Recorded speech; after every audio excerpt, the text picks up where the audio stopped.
Baik, langsung saja di sini saya akan menjelaskan kampanye public relation. Jadi kampanye public relation ini adalah serangkaian upaya yang dilakukan oleh suatu organisasi, perusahaan, atau individu untuk mempengaruhi opini, pandangan, dan persepsi masyarakat tentang mereka atau isu tertentu. Tujuan dari kampanye PR ini adalah untuk membangun citra positif, meningkatkan kesadaran publik, dan mengelola krisis atau tantangan yang dapat mempengaruhi reputasi pihak yang terlibat. Nah, ada beberapa langkah yang biasanya dilakukan dalam kampanye public relation. Baik, saya akan melanjutkan materi mengenai kampanye public relation atau biasa dikenal sebagai PR. Oke, dalam menjalankan kampanye PR ini ada beberapa langkah-langkah yang harus kita jalankan atau laksanakan. Yang pertama itu analisis situasi. Langkah pertama adalah menganalisis situasi saat ini, identifikasi tujuan kampanye PR, dan evaluasi reputasi serta citra perusahaan atau organisasi.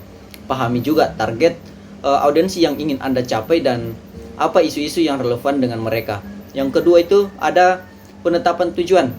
Tetapkan tujuan spesifik dan terukur untuk kampanye PR Anda. Misalnya meningkatkan kesadaran merek atau memperbaiki persepsi publik tentang isu tertentu. Yang ketiga, penetapan strategi. Buat strategi yang akan Anda gunakan untuk mencapai tujuan kampanye PR. Pertimbangkan pesan utama yang ingin disampaikan dan cara terbaik untuk menyampaikannya kepada audiensi target. Yang keempat, audiensi taktik komunikasi. Tentukan taktik dan alat komunikasi yang akan digunakan dalam kampanye PR Anda. Ini dapat mencakup konferensi pers, siaran pers, rilis media, dan lain-lain. Yang kelima, tim pelaksana. Bentuk tim yang akan bertanggung jawab atas pelaksanaan kampanye PR ini. Pastikan bahwa setiap anggota tim memahami peran dan tanggung jawabnya dengan jelas.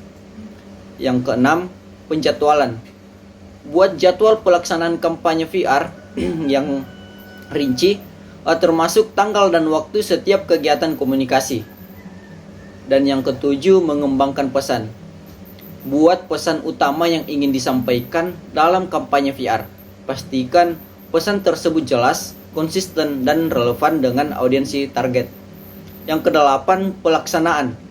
Jalankan kampanye PR sesuai dengan strategi, taktik, dan jadwal yang telah ditentukan. Koordinasikan semua kegiatan komunikasi dan pastikan pesan yang disampaikan sesuai dengan rencana. Yang kesembilan, evaluasi dan pengukuran. Setelah kampanye selesai, lakukan evaluasi untuk mengukur keberhasilan kampanye PR Anda.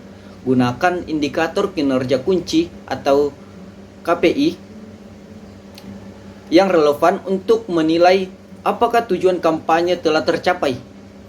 Tinjau juga pelajaran yang penting selama kampanye untuk memperbaiki dan meningkatkan strategi PR di masa mendatang.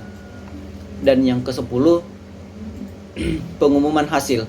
Jika kampanye berhasil mencapai tujuan yang telah diterapkan, sampaikan hasil dan pencapaian Anda kepada semua pihak terkait, termasuk manajemen perusahaan, klien, dan audiensi target. Contoh kampanye public relation yang pertama, kampanye krisis. Ketika sebuah perusahaan menghadapi krisis atau insiden yang dapat merusak reputasinya, kampanye PR dapat dilakukan untuk mengelola kerusakan dan merestorasi kepercayaan publik.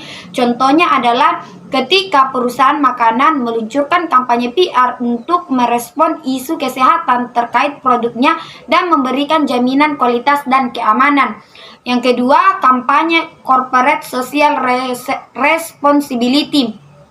Perusahaan seringkali melakukan kampanye PR untuk menyoroti program-program KCR yang mereka lakukan, seperti kegiatan lingkungan, sumbangan amal, dan inisiatif sosial lainnya. Contohnya, perusahaan teknologi dapat mengadakan kampanye tentang program pemberdayaan teknologi di daerah terpencil. Yang ketiga, kampanye peluncuran produk. Ketika sebuah perusahaan meluncurkan produk baru, kampanye PR digunakan untuk membangun buzz dan memperkenalkan produk tersebut kepada khalayak. Misalnya, perusahaan gadget meluncurkan kampanye PR yang mengungkapkan fitur unggulan dan manfaat produk baru mereka. Yang keempat, kampanye branding. Kampanye PR juga dapat digunakan untuk membangun dan memperkuat citra merek suatu perusahaan. Contohnya, perusahaan fashion meluncurkan kampanye PR untuk mengkomunikasikan pesan merek yang ingin diidentifikasi dengan gaya hidup tertentu. Yang kelima, kampanye untuk membentuk opini publik. Beberapa kampanye PR bertujuan untuk membentuk opini publik terkait isu-isu tertentu atau perubahan kebijakan. Misalnya, kampanye PR untuk mengedukasi masyarakat tentang manfaat dan pentingnya daur ulang untuk mendukung inisiatif lingkungan.